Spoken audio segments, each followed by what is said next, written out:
Hello, thank you for being here with me, and thanks for waiting a few extra minutes. I appreciate you. We were having some technical issues with the camera. We're trying to figure out a new camera, and we just scrapped it. So anyhow, I started a little bit late because of that, but I appreciate you being here and being here with it, being so close to Christmas. I know that everybody is so busy and you have so much competing for your time and attention. So I just want to say thanks for spending some here with us at Zoodealio today. We definitely appreciate you and appreciate that. So for today's agenda, I have some 2025 bold predictions that I'm going to be sharing with you, and kind of excited to go through those. Maybe some that you'll agree with, maybe some you'll go, Kayla's a little off her rocker. But in any event, I have those. I'm going to share those with you today. I have one action item that I'm going to recommend that you take before the end of the year. We don't have a ton of time left in 2024, but we definitely want to go out with a bang. And then this is my last coaching call with you for the year. So next week, Elliot will be up, and then the week after, we'll be taking a break for the holiday, and then we'll be back with you in 2025. So I'm excited to kick that off too. I think that a lot is happening in real estate. You're probably feeling a little bit of momentum. You're probably seeing some momentum in your market, maybe seeing some momentum in your business. We know that purchase applications are up. What I found to be also really surprising is refinance applications are way up. And so even though rates, they've kind of stayed relatively the same, maybe we saw a little bit of relief last week, and I'm talking like 2 basis points, so not a whole lot. But even despite of that, we're seeing buyers jump back in and reinvigorate in that home search process. So all good news from those fronts. And of course, all real estate is hyper local. So your market may be doing better or worse, I'm not sure. But 2024, can we just say it was a tough year for real estate? We had some of the lowest transaction count. Now the data's not quite in yet because the year's not over, but they're already predicting that we're going to see like 1995 lows, and population growth from 1995 to now is, tens of millions more people in the US. And so the low transaction count is definitely speaking to the times. And I believe we have a ton of pent up demand. So glad you're here with me. After I go through the predictions, what I'd also love to do today is take some of your questions. If you got questions on the platform, on the offers, on the process, we'll go through those. So if you got them, bring them, be collecting those, and I can bring you on in just a few moments to go through them. You may have noticed we've done a lot of revamping of the Zoodealio platform. So in your client list and your client details pages, a lot has changed. All of these improvements, I believe, were much needed and really enhance the usability of the Zoodealio platform. So if you have questions on that, the past few coaching calls, Elliot and I have kind of been going through what's new, what's changed, and then we're making a big update this week. So you're going to see more change and all good things. But again, if you have questions on that, feel free to reach out to us. You can always click that chat button in your platform, be connected with one of our support representatives, get your answers to your questions that way, or of course, shoot us an email or give us a phone call, and we can help you if you're navigating some of these changes and you're not quite sure. But what we've actually found, though, is that the usability is really good. And so you're probably going to be able to figure out what you need to figure out on your own. There's also been a complete revamp of our frequently asked questions section. So if you have questions about the platform, the offers, you can go there and you can look at that. One of the things that we did recently add to the FAQs section was the resale marketing agreement. So if you have a seller and they accept an offer, this is the agreement that they will be signing along with you, along with the buyer, on how that home will be marketed and resold on the open market. And so that's a really great meaty document. If you want to go take a look through that, it has some great price reductions, schedule set forth based on showings, based on feedback. I believe that all of us should be working within some sort of framework in our business. That is the buyer's framework, but take a look at it and see what you think and just educate yourself on that. I'm going to share my screen. One thing I wanted to bubble up is there was the Corporate Transparency Act. You may have heard of that, the Corporate Transparency Act. And it had a requirement that anyone with an LLC had to file a beneficial ownership interest statement. And I was actually just dreading this. I had been putting it off. Our CPA had told us at the beginning of the year that we were going to need to do this, and there are several LLCs. And so I was just kind of dreading it and putting it off and putting it off. And there's been some news, some updates. So the deadline to file this was December 31st. And the penalty if you didn't file by December 31st was quite steep. It was like, I think it was like $500 a day. So it was quite a steep penalty. However, there's been some movement in this. And so I just wanted to kind of share because you may or may not be aware of it. And I certainly just learned about it and was pretty excited about it. So I'm sharing my screen now. You should be able to see my screen. If you can't, just shoot me a chat and let me know. But what I'm pulling up now is it's a document. It says important news regarding the beneficial ownership interest report. And what happened is a judge in Texas issued an injunction against it, meaning that they're going to temporarily halt the reporting requirements. Now, of course, the Corporate Transparency Act is still saying still file and be in compliance. However, they're delaying this. And so if you haven't filed already, do some research. Maybe you're going to choose not to file as I am, because I just don't think that it's going to stick. And because of this injunction, I'm just going to take my time on it and not just kill myself to file these before the end of the year. So just wanted to bubble that up because it was new information that came to me, and I thought, hey, it might be of interest to you as well.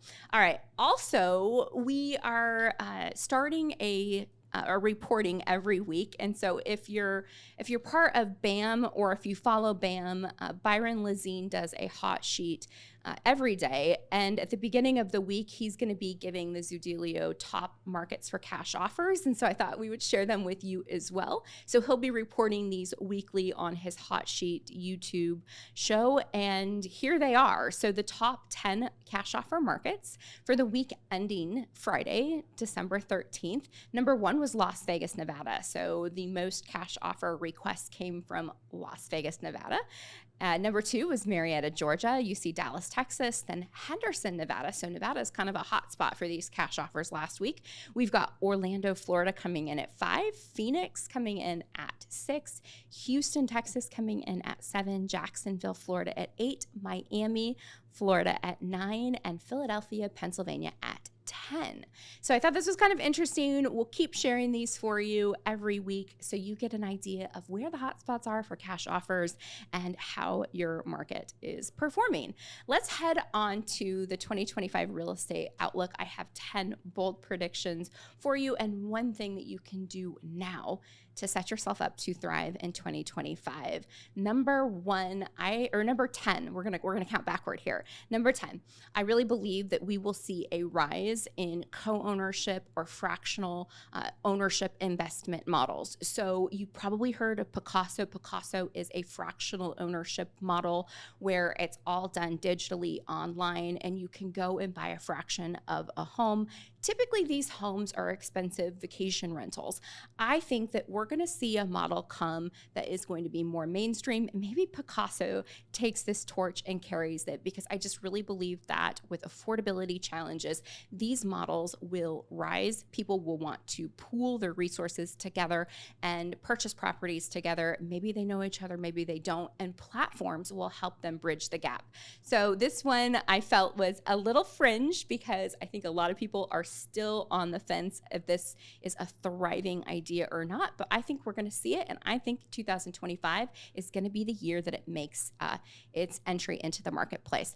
Number 9, you are probably seeing mergers and acquisitions happening in your local market. A lot of the smaller brokerages, the indie brokerages, are joining, merging, being acquired by the larger brokerages. I also know that there's been some recent newsworthy, headline-worthy mergers and acquisitions. We have the Compass acquisition of App Properties that just happened, and I think in 2025 we're going to see more of these acquisitions happening. And you're probably going to see more consolidation in your marketplace. Why? Well, I think that the NAR lawsuit was one of the big drivers. There's still other lawsuits that are out there lingering. And I think that it is just becoming more expensive to operate. And so because of that, we will see pooled resources coming together and having a giant piece of the market. Number 8, I think we are going to see a surge in downsizing. Now, pent-up demand was something that we just talked about a moment. We know that a lot of folks are really locked into super favorable interest rates, but in these downsizers, I think that a lot of these people own their homes free and clear. So we know we have an aging baby boomer population, and there will be one of the largest transfers of wealth that occurs over the next decade. Much of that wealth is going to be in the form of residential real estate. So if you're not marketing specifically to this demographic, you may want to think about how you can do that. I think back at the beginning of the year, we did a downsizers guide and had a mini chat automation, and it was really cool. And that is the sort of stuff that you can be using to just really speak to this audience as they're making that massive life transition and downsizing.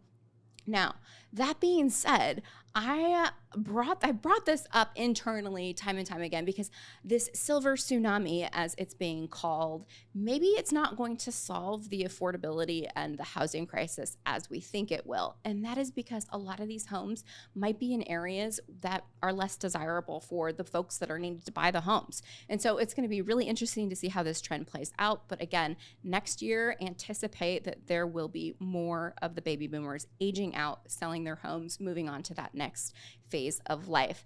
Number 7, I think that we're still going to see new players try to disrupt the commission model. So what is so fascinating to me is that even despite all of these compensation changes and even despite these new platforms that are arising, more people choose to list and buy with a realtor. They want a representative on their side. And so thinking through that, how will these platforms navigate that aspect of the transaction where a consumer really needs that real estate agent that can come in and help them make decisions, make good decisions, help them stay not emotional, all of the things that come with the territory when you're buying or selling a home.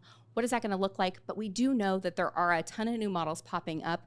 Most recently was the one by Josh Sitzer, the dude that started this whole commission and compensation change, the dude that filed the original lawsuit, Sitzer Burnett, and he started Landian, of course, which is a low, basically on-demand home touring service, and they claim that you can save a boatload of money if you use them to buy your next home. So I think that we're going to see more of these pop up, and I think that we're going to see players come into the space and try and disrupt the traditional commission compensation model. All right, number 6, I think that AI, guys, AI or die, you gotta be using AI in your business. You know, one of the things that I talk about here internally with our team all the time is how AI helps us do more with less. And so if you're not using AI, you really gotta use it. I think that some of the most interesting use cases for me, I'll share a couple. One, so I read faster than I process video. And a lot of people aren't like that. A lot of people would rather watch a video to gather information. I would rather read it. And so there was a video that I was watching. Actually, I was going through a car wash with my husband, Jason, yesterday. We were in the car wash and we're watching this video. And it was just like really fascinating to me, but it was a 21-minute video. And I didn't want to go watch it. I didn't want to throw it on double speed and watch it. I just wanted to digest the information quickly. And so I went to YouTube. I grabbed the transcript. I copied the transcript right from YouTube. I threw it in ChatGPT and I asked ChatGPT to synthesize it for me in 8 bullet points or less. And so I was able to take this 21-minute video and get the meat and potatoes of it very quickly. So that's one way. Another way that we've recently used ChatGPT that I found to be really cool was, as I mentioned, we've done a complete revamp of the Zoodealio software. And in doing so, all of our tutorial videos, all of our tutorial instructions were out of date. And so typically, you know, you'd have to go and think through, okay, you click this button and then you go to this button, then you click that button, then you go to this button. So instead what I did is I uploaded screenshots of our Zoodealio platform, and then I asked ChatGPT to write me the tutorials based on the screenshots. It was absolutely incredible. It saved a ton of time and was just one of the use cases that we've recently used. So just wanted to share, kind of get your wheels spinning on different ways that you can be using this. Oh, by the way, it also works to search Santa's database if you have little ones around. I've done that as well, and that's been just a hoot and a lot of fun. Quickly, though, one of the things that is new in the OpenAI world is their video creation platform, Sora. If you've not seen Sora yet already, I'm going to show you very quickly because it's insane. It's brilliant. So it's text to video creation. And so I was just messing around with it earlier today, making some, video. If you're thinking through content creation, a lot of times, even if you're doing like a talking head video, which I do a lot of those, so I'll clip up our podcast and we'll throw some B-roll over parts where I'm talking. So if you're making talking head videos, this would be a really cool tool for you. You can come in here and you can describe anything that you want it to create, and it will create that video. So let's give it a live test drive. Let's see. We're going to do something super random. So create a video of a pool table and the balls being dispersed, and one of the balls turns into a chicken. Okay. So let's see what it creates for us very quickly. I just want to give you an idea of how insane the AI technology is getting, and also know that if you're not using it, your competitors will be. And so it's basically time for you to really dive into it and see how you can be using this in your business. All right, so pool table surprise is what it has coined it. And you can see here we are almost done with the generation of the video. 95%, let's see how good it's gonna be. 96%. You can also choose how many outputs you want. So you can see here I have 2 different versions that it's going to give me an output of. Now this is a credit-based system, so the more versions, the more credits you're going to use. But you can do 4, you can do 1. All right, let's see what it gave us. Okay, we didn't get the chicken part there. All right, so a little bit more work needed on that one, but it was kind of a long prompt. Pretty insane, though, how just it was able to do that with just a few simple prompts. Pretty incredible. You could make, let's say you're doing, let's do a happy home buyer in front of a house getting the keys. So again, if you're making market update videos, if you're making listing videos, if you're making talking head videos, anything that you're making, you can be using this to add B-roll. I think that's like a really easy way to use it. Probably one of the most widely, I would say it's probably going to be one of the most widely used use cases. I know that I've talked with our video editor here at Zoodealio, and he said that when it comes to B-roll, you only have like a certain set of, objects that you can really source. And you typically have to pay for these libraries of B-roll. And so this will allow you to get more done for way less.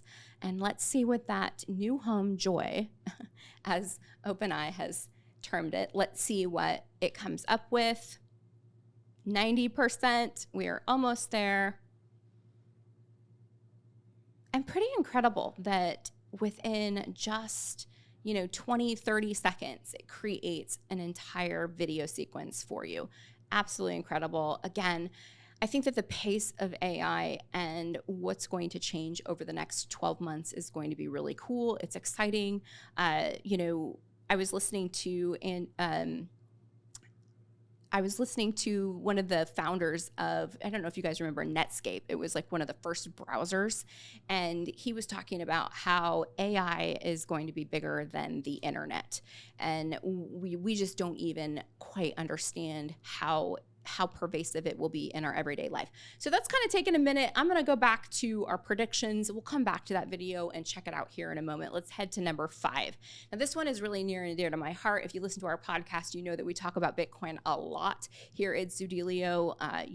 We are definitely into Bitcoin, into crypto, and have been for a very long time. And now, of course, you might be hearing the news, it's exploding. And we believe that we're going to be able to use our Bitcoin to collateralize a mortgage. And I think that this Bitcoin, with the Bitcoin-backed mortgages will, in 2025, we are going to reinvent home financing. You're going to start seeing more of these. There's a company out there called People's Reserve, and People's Reserve does this already. It's a one-to-one leverage system. So if you have a $100,000 house, you would need to put up collateral of 100,000 Bitcoin. People's Reserve would custody your Bitcoin, and basically, depending on the fluctuation of your Bitcoin, you can do interesting things with that. If Bitcoin goes up, you can actually use the difference between what you collateralized and what it went up to make your monthly payment. If it goes down, you do have a period of time where you have to add more Bitcoin to meet that threshold of what the home value is. So it's absolutely incredible. But what this is going to do, it's going to allow those people that have a lot of Bitcoin, that believe that we are not anywhere near the top of what that value is going to be, it's going to allow those individuals to use that Bitcoin to securitize real estate, which is absolutely incredible. You would have two appreciating assets instead of one. And I think that in 2025, this will become more mainstream, especially if crypto prices, Bitcoin in particular, continue to go up, which I believe they will. All right, number 4, I think that we have a bit of a short-term rental oversaturation, and we're going to see some of these short-term rentals turn in 2025. I think that a lot of folks think that getting into the short-term rental space was easy. Maybe they got in right after the pandemic or in 2021 when things were just really crazy and a lot of folks were out there renting these places, and now perhaps their occupancy is a little bit lower, maybe their average daily rates is lower. And so because of that, I think we're going to see folks sell these short-term rentals or perhaps turn them into long-term rentals. So we could see some more inventory come back onto the market for resale. We could see some inventory come back onto the market as a long-term rental. And of course, all markets are very different, and some markets, this will not be the case. Some markets will continue to see growth in the short-term rental space, but I think that there are markets that do have an oversaturation of Airbnbs. So that one is number 4. Number 3, home price growth will normalize. The past few years have just been absolutely insane when it comes to home price growth and volatility. And something that someone had pointed out recently and kind of surprised me until I went and looked at it is home price growth was relatively stable until the 1970s when they decoupled gold from the dollar. And when they did that, then you started to see these crazy boom bust cycles. So that being said, I think that next year we're going to see our home price growth normalize. We're probably going to see anywhere from, depending on the market, 1 to 8% price appreciation. And if you are following some of the predictions for home price growth, everybody seems to be fairly in that 2 to 5% range. There are some analysts that are projecting higher home price growth, but again, I think that it will normalize in 2025. Okay, number 2, I think cash offers will dominate listings. We know that sellers want to see what they can get with a cash offer before they list their home on that open market. And we know from some of the early or some of the findings from Open Door and some of the things that they've shared recently on shareholder reporting is that many folks, as much as 25% of folks that are in an Open Door market, get a cash offer before listing their home. So insane, quite compelling. I think that we'll also see Open Door, OfferPad, other cash offer companies utilize strategies to work with agents. So if you're in a market and Open Door, OfferPad is operating in your market, you could see some of these companies start to utilize strategies to bring more of that inventory to market with their trusted partners and potentially monetize on that because there's a ton of lost opportunity. I think that initially when these cash offer companies started out, they were so focused on disintermediating the real estate agent. In other words, they were so focused on, we don't want to work with the real estate agent. We're the big, mighty, the new. And instead of working with the real estate agent, we're just going to come in and barrel our way through the market. But what they've learned is that home sellers trust their realtor. And so I think that because of that, you might see more strengthening partnerships between these companies and their realtors. I know that OfferPad has recently came out with OfferPad Pro, which is basically like a pay-to-play membership where you can pay, be a part of it, and then if your seller accepts that offer, then they will list it with you. So there's some other things brewing that these companies are doing, but because the demand for the cash offers is so high, and because the conversion on the cash offers is so low, I think that there's a ton of opportunity here in that space. And if you're using Zoodealio, I highly recommend that you double down on this strategy. You make sure that all of the folks in your database, all of the folks that you farm and market to know and understand that you have these offers and options for them. If you're not using the AI-powered home report, you must. It is absolutely incredible. It's super easy. You just load up your database, and then twice a month, they get an email from you with their home report. It's engaging. You can get then all of the information as far as what they're doing on your home report. It'll show you the time spent on each container. It'll report back to you any questions that they've interacted with the AI on. And it's absolutely incredible. Really allows you to get back your time, because then you can focus on the folks that are engaging with your home report, following up with them, and that sort of thing. So a little bit more on that in a sec, but let me get to before I get to number one, let's check back. Let's check back on this video. Okay, there it was. So happy home buyer in front of a house getting the keys. I mean, great B-roll in what? It took a minute, maybe. Not quite sure because we bounced off of it, but absolutely super cool. It blows my mind. Like this video didn't exist up until a few moments ago, and now it does. And we were able to create it just with typing out a few things. So if you haven't checked out Sora, you may want to. It's pretty neat. All right, number one. And okay, I'm going to preface this. I'm going to preface number one. I think that it is just a byproduct of where we're at right now, given the lawsuits, given the low transaction count, given the incredibly high fallout rate anyway in real estate. I think that the realtor count will drop by 20% or more in the next year. That's a big number. I was a bit aggressive on this. I do think, though, that there are a lot of things brewing, and there are a lot of local associations and local MLSs that are finding ways to allow membership to MLS without joining NAR. So our market, I am in the Phoenix market, and our MLS here is called the Arizona Regional MLS. It's a really large MLS. I think it's like in the top 3 or 5 or something like that. It's really large. It encompasses essentially all of Metro Phoenix and like all of our outskirts. And so what they've recently done is one of the local associations has provided a path to join MLS without having to join NAR. And it's a little tricky if you're the broker owner, because if you're the broker owner, you actually would need to set up a new entity. You would need to name a new designated broker. Those are state requirements.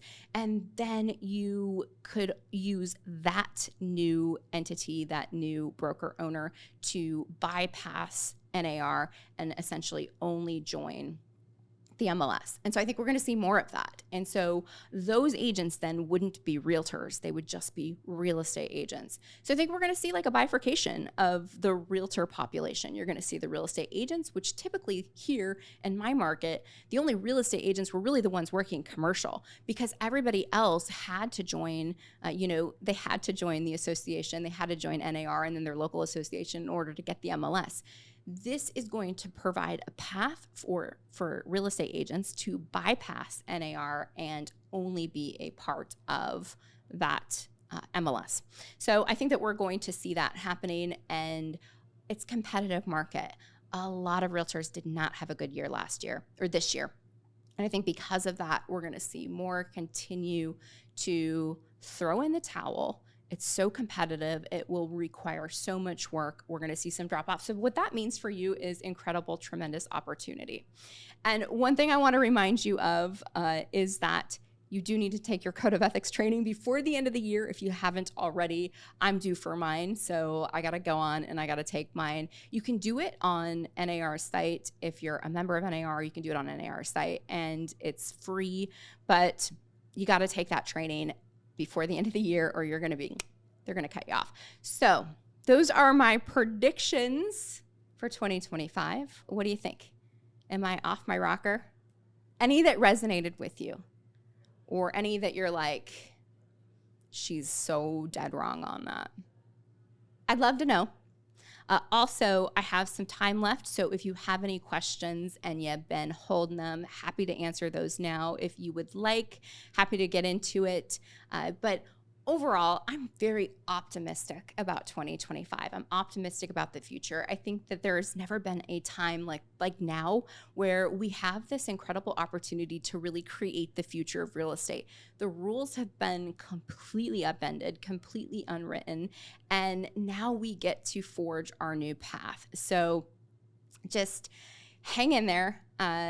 Good things are happening. Home sale transaction count should increase. Absolutely. Elon, can I get a copy of the slide deck and recording? Absolutely. Happy to send it to you. Just shoot me an email. There's my email. Shoot me an email and I'll reply back with it. And, if you're listening to the replay, happy to send it to you as well. Just shoot me an email. Or if you listen to the replay because you were emailed this recording out, you can just reply to that email and we'll send it over to you.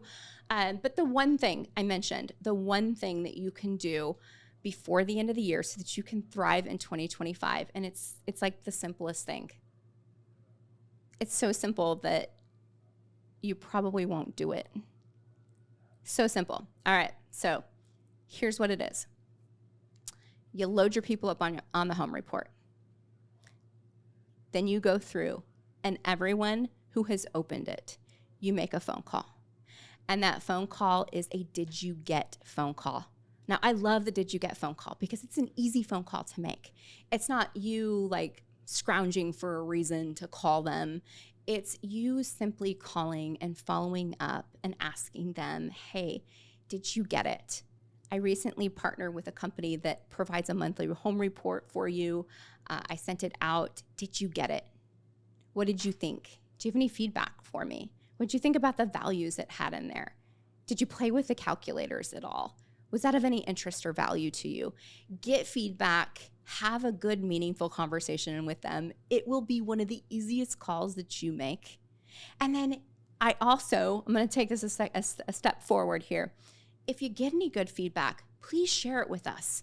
We want to make this better. We want to refine it. We want to, have it be something that folks look forward to getting and receiving about their home. And so if you get meaningful feedback, we would love that from you.